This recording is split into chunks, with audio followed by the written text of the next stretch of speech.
Good morning, guys. In this video, we're going to be doing something called a lookup function. And before I get into that, I just want to let you know that I did publish a video last night about dashboard design. And the whole idea is to give you guys ideas of how to build your dashboards, how to build them quickly, things to consider. So check out that video. It is a pretty detailed video, more detailed than I usually do, but it was for a student looking to learn how I built like a certain dashboard. So check it out. It's called Tableau Dashboard Design Tips and Tricks with the Case Study, right? For this one, this video, we're going to solve this problem right here. So maybe I can zoom in. There we go. Can you please make a video on keeping the current month and previous month's data side by side? My current data shows the month is October. I have two more columns: location, items ordered, previous month's items ordered. I want to see previous month's items ordered next to the items ordered. The previous month should automatically be changed every month. All right, so I'm gonna kind of guess what Bas Basaveswara. Apologies if I said that wrong. Um, what he's trying to do. So for example, let's say I have a data set, right? So pretty standard, right? Got my data in here, and I got 1, 2, 3, and so on, da da da. And then we have another column, and basically, if like this was Excel, what we're trying to do is you're trying to get this to replicate here, like that, right? And so on and so forth. But then to do it in Tableau, right? So Basaveswara, oh, think I'm getting better at saying that.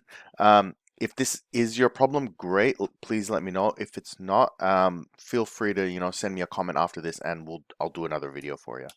All right, let's get started. Let's get Tableau. All right, so the way we're going to begin this is, and the way I always do, like lookup functions or previous functions or level of details, anything like that, right? Or anything where I'm doing multiple calculations on calculations I've done, is I always do them in steps, right? It's rarely a good idea to do a calculation like a really complex one all in one go. And the main reason is, and the reason I teach is, if something goes wrong, it's hard to figure out where you went wrong.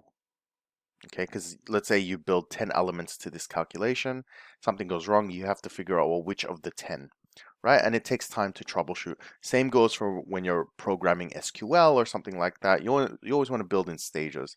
So then you build just one part, run it, test it. If it's correct, then you move on, right? And it becomes debugging becomes much easier. So let's begin. So let's say I've got order dates here. I'm going to do just a discrete date. All right, there we go. You can actually do this for any field, and we'll do some variations at the end. So let's say I've got dates, right? And we've got something easy. Let's say profit. All right, so profit values. So this is where I start because this will show me that I'm actually doing the right thing. So let's just make this bigger. Maybe I'll format this. There we go. All right. So I want to do a lookup value to bring this one into here. All right. And maybe what I'll do is I'll bring it in here as a discrete. Okay. There we go. Make it wider. All right. So the way you do it is we're going to do a calculated field, and we're just going to go, let's get rid of that, previous profit, previous profit, let's say. And here's the function. You go lookup, all right, sum of profit, because that's what we're looking at, all right, close the bracket, comma. Now this is where you put your offset. So what your offset means is, let's say this maybe I'll move this over. Let's say this calculation is applying here, right, at this line, because this, whenever you do calculations, it's always applying line by line. If you offset -1, it goes up one row this way. If you offset -2, it goes up 2 rows. -3, 3 rows. If you go +1, does it the other way, it goes this way, right? One by one. So we'll do a few of these so you can see.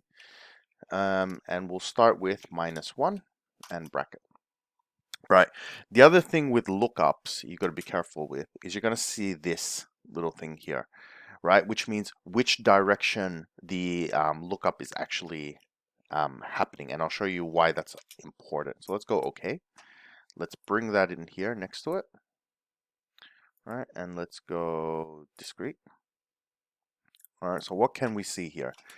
This and this are the same value, right? The null, obviously, because there's no data back there, but that's how you would reference. And now you can use this in any calculation you want. Let's say we wanted to add a bit of control here. One of the things I don't like is sometimes when you meet with clients or people who go, oh, I want a dashboard that does this. Sometimes they know what they want, but a lot of the times they don't, right? Because once they see, oh, great, you can do that. Can you also do this, right? So I like to add a lot of flexibility. So instead of it being a hard-coded function, meaning if I look for that previous, where is it? Previous profit. Hard-coded meaning I've explicitly written that number.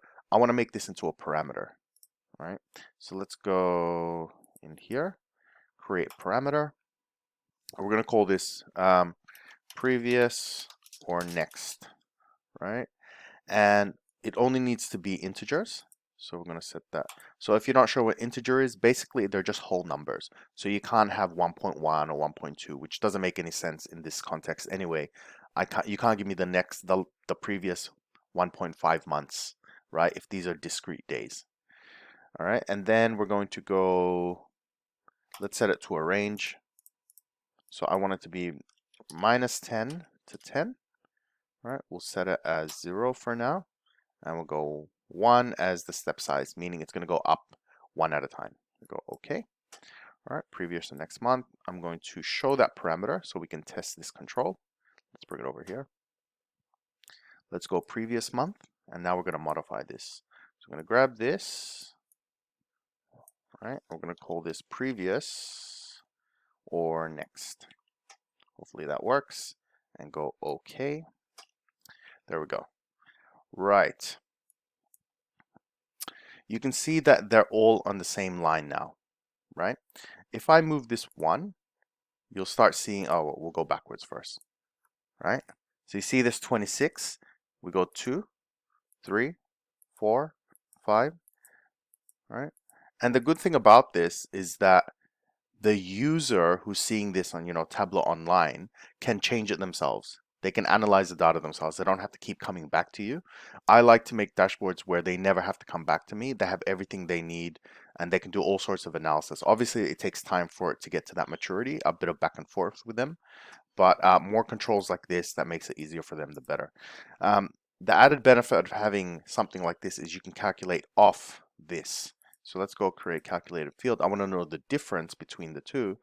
Let's say I do the current month minus, let's close that, minus the previous month. Let's call this a difference, right? And go OK. And we can bring that in here as well. Switch it to discrete. And this will also self-calculate the difference, right? Previous month, yeah, actually that's pretty good, right? And again, this will change as you change, right? So very useful. You can use it in a lot of different things. All right, let's get rid of that for a second. And the last thing I'm going to explain is this direction, right? This is very important. In some cases, you're going to build a particular type of structure for your data set and you're going to do this.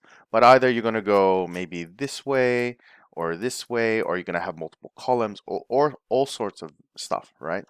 And in your mind, before you build, you're like, it's going to look like this, and then it doesn't. You're like, man, these values just aren't right. It's not doing what it's doing. Something must be wrong.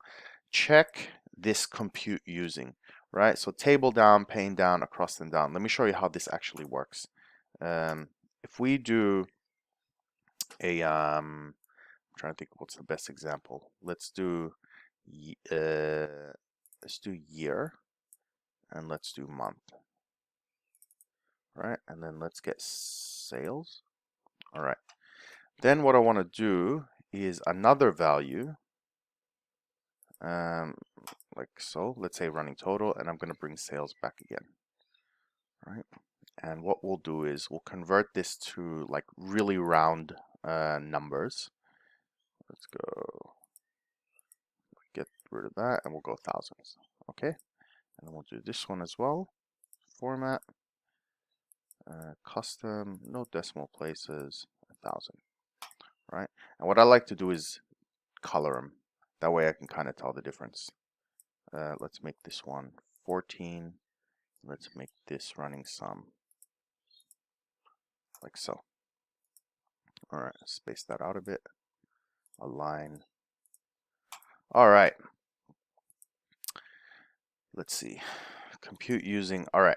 So when it says table, right, it means it's applying this running total all the in the entire table, and the direction it's kind of going in, you can kind of see when you do this way. So you see 29, right? 29 plus 37, 65.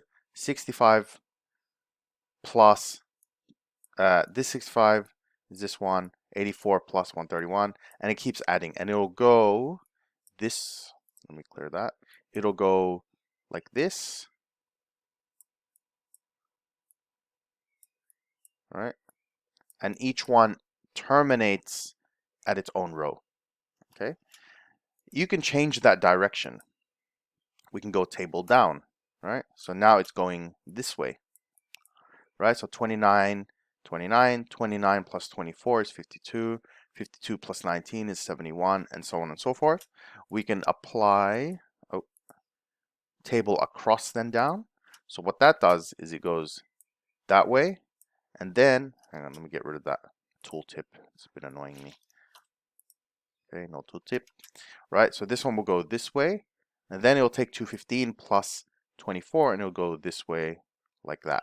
So this is the direction of your running calculation. In a lookup, it does the same thing. Right now, it's going vertically, right? So table down.